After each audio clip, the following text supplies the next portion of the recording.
I've started weaving my Kiki's bamboo scarves from the beautiful 4-color warp that I wove in a previous video. And I wanted to show you what it looks like on the loom when the weaver does a good job warping. So I'm going to move the camera manually. Hang on. If you're seasick, look away.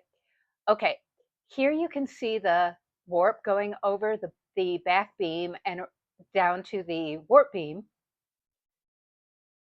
Now it's going through the shafts, and when I push the beater back, it's going through the reed, and you can see the woven scarf, the cloth progressing here on the front beam.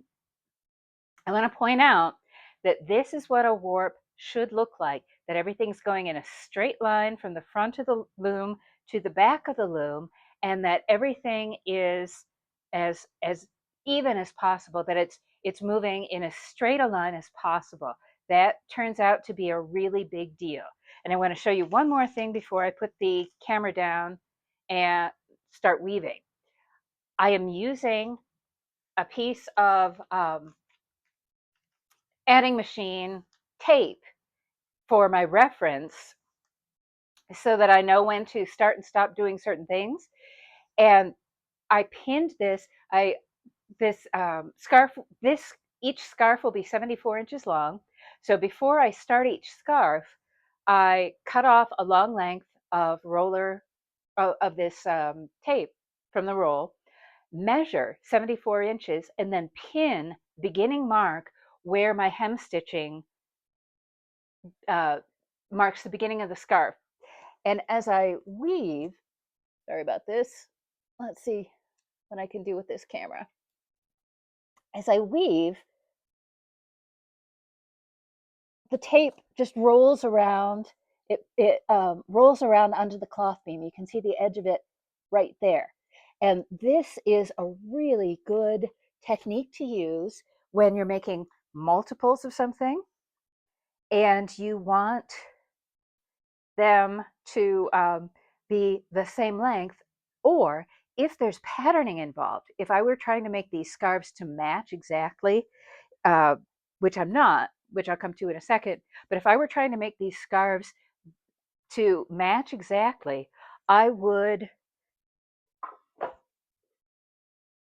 make all my reference tapes and set them up so that I can just weave, weave, weave, and I can repeat exactly. For a set of placemats, for instance, you don't want one to have patterning. You want the patterns to be, you want all 4 placemats or 6 placemats or however many you're making. You want them all to be as identical as possible. This particular pattern, it's not an issue for reasons I will show you in a second. Okay, so this is a set of 3 scarves that all use the same warp, but each scarf has a different weft color. So right now I am, on this first scarf, I am using this turmeric color. On the next one I use the cherry color. And on the last one I will use this burgundy color. The gold stripe in the warp does not get used, and if I've got warp length left over at the end, I might try just to see how that looks. But something tells me that the designer already thought of this and did not want to use it as weft because it detracts from this lovely little band of accent gold. So the longer I weave on this first scarf, the more impressed I am with how the designer thought out everything, which is great. There's nothing more fun than weaving a well-designed project. So again, I'm going to weave this scarf in the turmeric weft color. And when I reach 74 inches, which is marked on my tape here, and you can see that I've got maybe 2 feet left to go, so I'm getting close. I will then advance the warp enough so that I've got 10 inches of empty warp space, and I'll start the next scarf. And then I'll do the same thing after the second scarf to weave the third one. I will hem stitch as I finish each scarf, and then after I've cut them off the loom, I can cut directly in half of that 10 inches of blank warp and make a twisted fringe. And with these beautiful colors in the warp, it will just give this just gorgeous look to these scarves. So not only does each scarf have a different weft color, it also has different treadling. So right now on scarf one here, I am weaving 10 inches of what's called block A, this pattern where the red starts on the selvage going up to the left and it finishes going up to the left. On the next two blocks, the burgundy and orange go, up to the right, and then the next block they go up to the left again. Twills are, this is a turned twill threading and treadling pattern, and this is classic twill. This is fabulous. Back in the day when Levi Strauss first started making denim jeans, they were all made out of woven denim fabric, twill denim fabric, because twill, unlike plain weave, where you've got each thread crossing. Here, why not just use my tools to hand? On a plain weave, you're going to go over, then you're going to go under, then you're going to go over, under, and you're just going to go one at a time. But on a twill,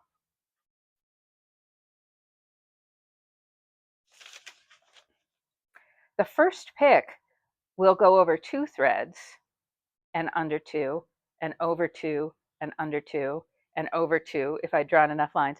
And then the next pick, when you come back the opposite way, it advances one. And then the third pick advances over another set of warp threads. And you can see, even with this really bad drawing I'm making here, you can see how these diagonal lines form. And this is not only decorative. If I had done this in solid color, so you can see on the bands where it's turmeric warp and weft, you can still see it. But the other thing it does is it gives the fabric an amazing amount of give and memory. So twills can stretch in a way that plain weave cannot, and then they spring back. And it's why before the invention of things like spandex and lycra, which is now what most denim fabric for jeans is made with, it's not twill anymore, it's just plain weave. But the twill, this weave structure, acted as the lycra or spandex that you find in most jeans today. Okay, so I'm going to do 10 inches of this block A, and and I made a mark where to stop because it's much easier to weave to a mark than to try and wrap a tape measure around to the beginning of the pattern. And you can see I've got about an inch to go, and then I will switch to 3 repeats of block B, then I'll do 3 more repeats of block A, and then I will do 10 inches of block B. So let's see what that looks like. One of the other great things about a well-designed pattern is that the designer, ideally, thinks about what's going to be the easiest treadling, either to execute or to remember, or both. And this one is both. So block A, once I've got my shafts tied up, I just do treadles 5, 6, 7, 8, 5, 6, 7, 8, 5, 6, 7, 8 to infinity and beyond, and that's my pattern. And because it's just a 4 pattern repeat, I'm able to count to 4, which always impresses me.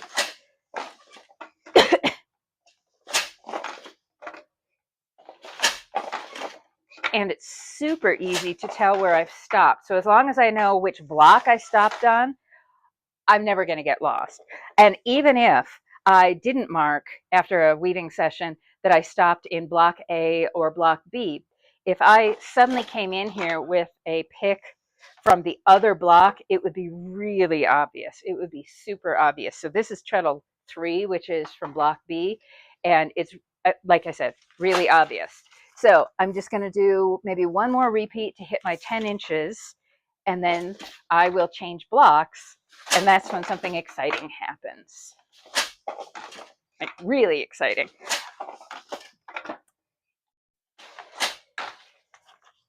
Okay, that looks pretty near perfect, 10 inches. So now I'm going to advance my warp, and this is the key to working with very fine yarns. And when I say fine, I mean really, really fine. Again, let's use my white as a background. So this bamboo is about the thickness of 5 strands of sewing thread twisted around each other. And I don't want warp to break. I've had that happen a little bit on this project, and I'm pretty sure that inevitably it's happening because I'm not advancing my warp enough. Here, you can see one of the repairs. So this is a weaver's knot, and then I use one of my handy dandy T-pins to start the new warp end that I've tied onto the broken warp end. And I just wrap it around and weave enough picks to secure it, and then I can take the pin out and trim the ends a little bit. Here's another spot where I've already had to make one of these repairs. So the trick to keeping everybody happy, because remember, these warp ends get put under a lot of tension to make the weaving happen, and this is a 7.5 yard warp, is to keep advancing, keep advancing, keep advancing. Because I'm tired of having to repair broken warp ends. I think this is the second or third one on this particular thing.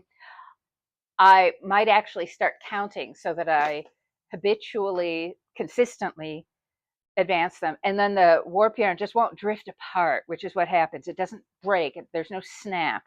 It just kind of goes and gives up. All right, so I've got my 10 inches of block A done. Now I'm going to do 3 repeats of block B, so 12 picks. So now I'm using treadle 1, treadle 2, treadle 3, treadle 4. That's 1 repeat. 1, 2, 3, 4. 1, 2,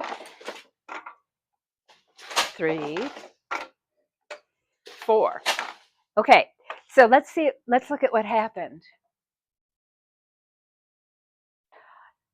Anything that was going up to the left in block A is now going up to the right, and vice versa. And it just adds this moment of, wow, something interesting changed there. And again, that's the fun of Twill. You can do all these directional changes and make them part of the fabric design, and it's really fun. So now I'm going to do the same thing going back to block A with treadles 5, 6, 7, and 8.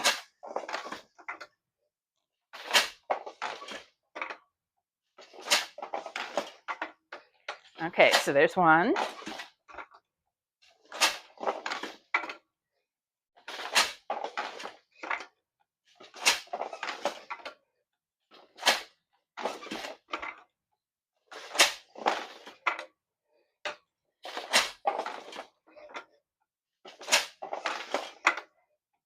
And there's my 3. And now I'm ready to do 10 inches of block B. And again, I'm going to get out my trusty pen and my trusty T-pin. If you haven't already invested in a bunch of T-pins as a weaver, do it now. You're going to need them. So I'm going to mark where this pattern change begins, and then I'm going to just measure 10 inches.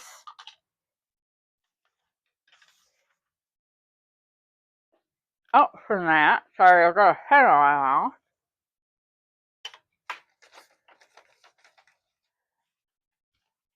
Okay, this worked a lot better in rehearsal, which I don't really do. Okay, so 10 inches for my start mark.